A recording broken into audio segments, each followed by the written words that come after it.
أعوذ بالله من الشيطان الرجيم بسم الله الرحمن الرحيم رب اشرح لي صدري ويسر لي أمري واحلل عقدة من لساني يفقهوا قولي. محترم خواتین، السلام علیکم ورحمۃ اللہ وبرکاتہ۔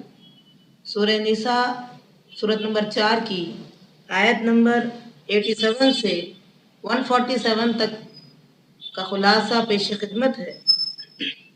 اللہ ارشاد فرماتا ہے ان منافقین کے بارے میں جو جنگ احد میں مسلمانوں کے ساتھ نکلے تھے اور راستے ہی میں واپس ہو گئے۔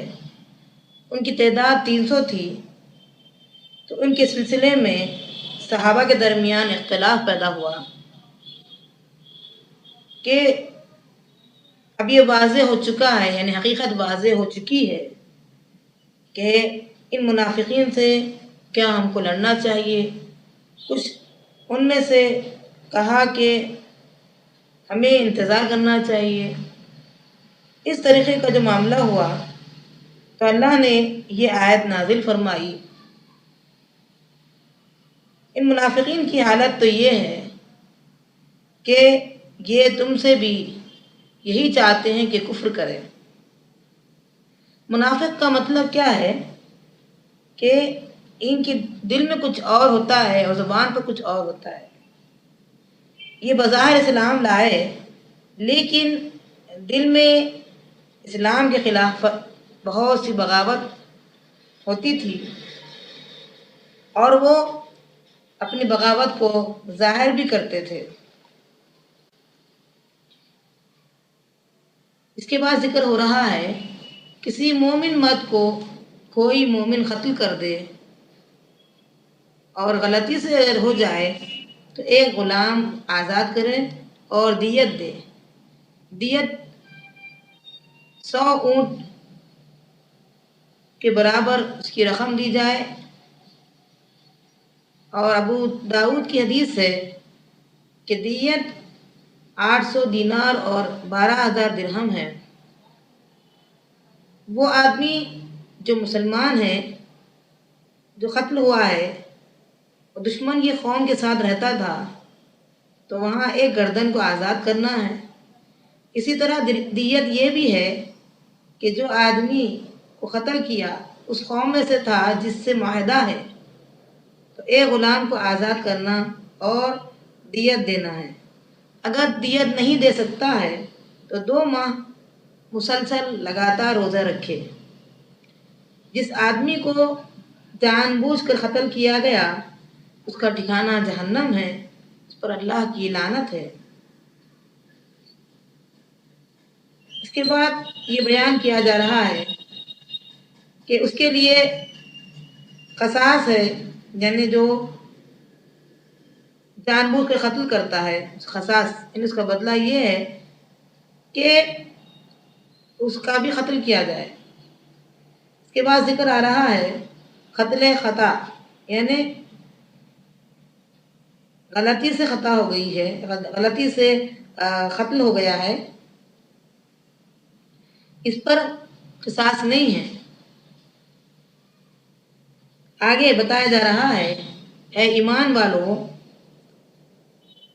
جب تمہیں کوئی سلام کرے میدان جنگ میں تو تم یہ نہ کہو کہ مومن نہیں ہے، یعنی یہ ظاہری طور پر سلام کر رہا ہے یا یہ ڈر کا سلام کر رہا ہے، ایسا سوچ کر قتل نہ کرو کہ ان کے دل کا مالک اللہ ہے۔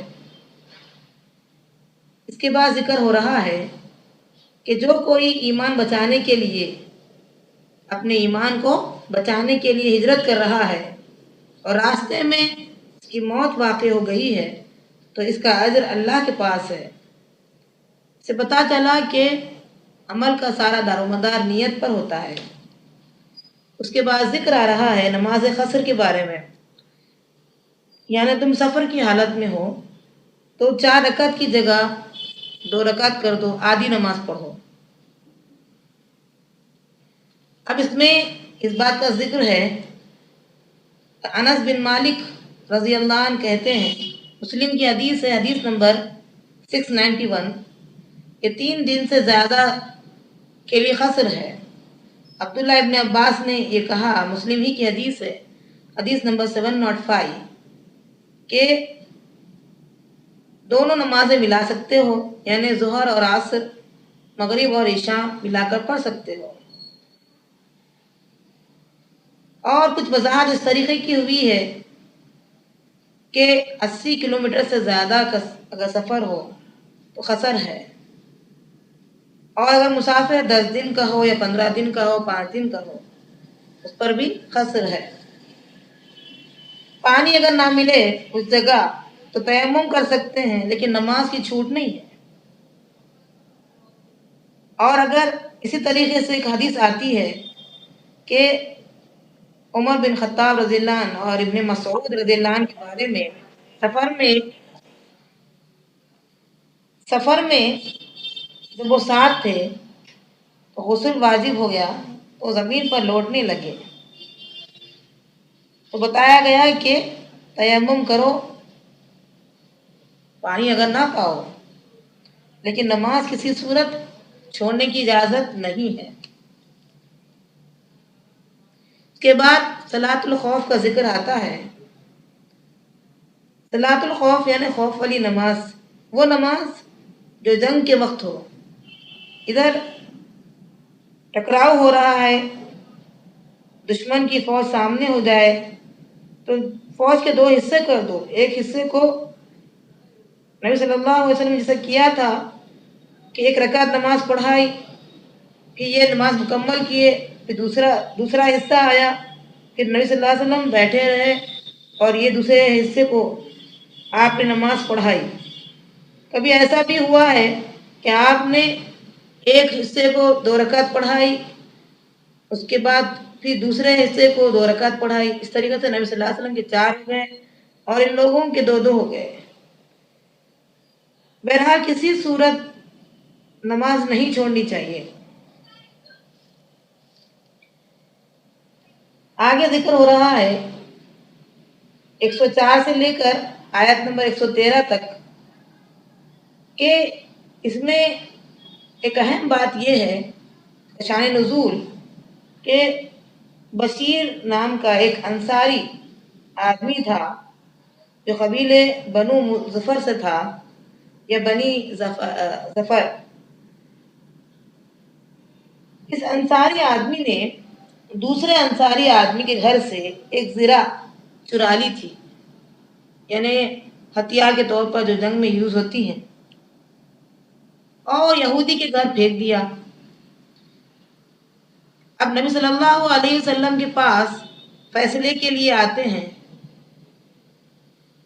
قریب تھا کہ آپ جو بات سنیں اس پر فیصلہ کرتے۔ آیت نازل ہوئی اور وہاں حکم دیا جا رہا ہے نبی صلی اللہ علیہ وسلم کو کہ اگر آپ ان کی بات مان لیتے اور تحقیق نہ کرتے تو مشقت میں پڑ جاتے اور فیصلہ غلط ہو جاتا۔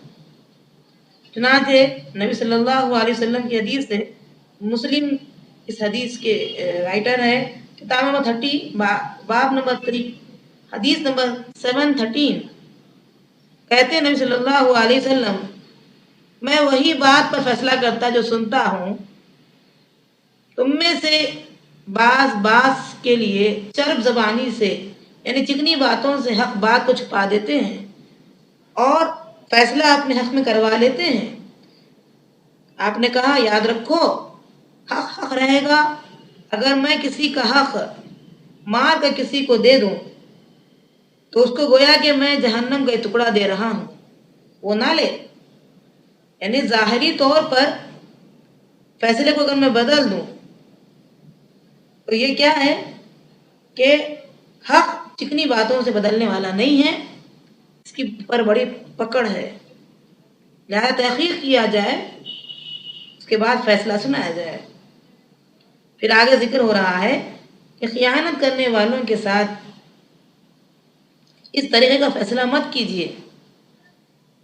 بلاخر یہ پتہ چل گیا کہ چرانے والا کون ہے۔ اس طرح اللہ نے فرمایا، اللہ اس کے رسول کے فیصلے کے خلاف کوئی آدمی کام کرے اس کے لیے جہنم ہے۔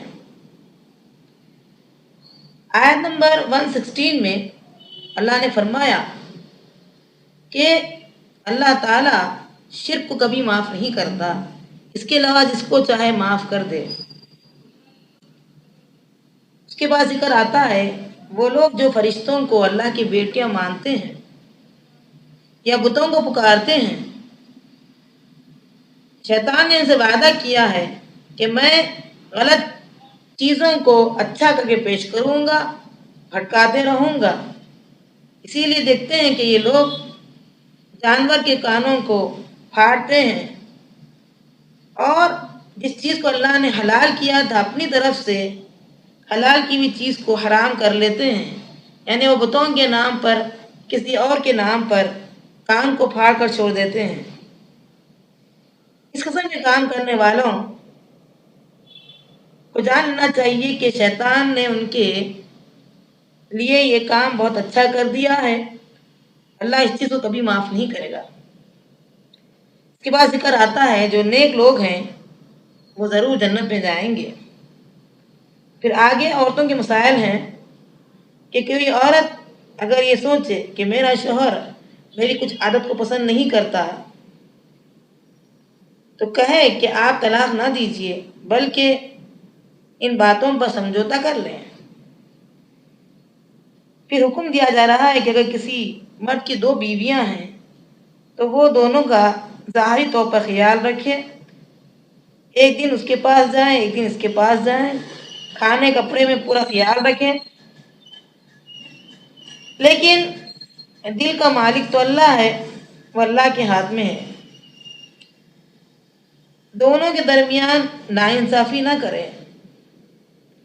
ہم دیکھتے ہیں کہ جو بیوی زیادہ محبوب ہو اس طرف ان کا دل چلا جاتا ہے، انصاف نہیں کرتے۔ اس کے بارے میں ترمذی کی حدیث ہے، کتاب نمبر 9 حدیث باب نمبر 42 حدیث نمبر 1141 میں نبی صلی اللہ علیہ وسلم نے فرمایا جس کی 2 بیویاں ہو اور دونوں کے درمیان انصاف نہیں کرتا،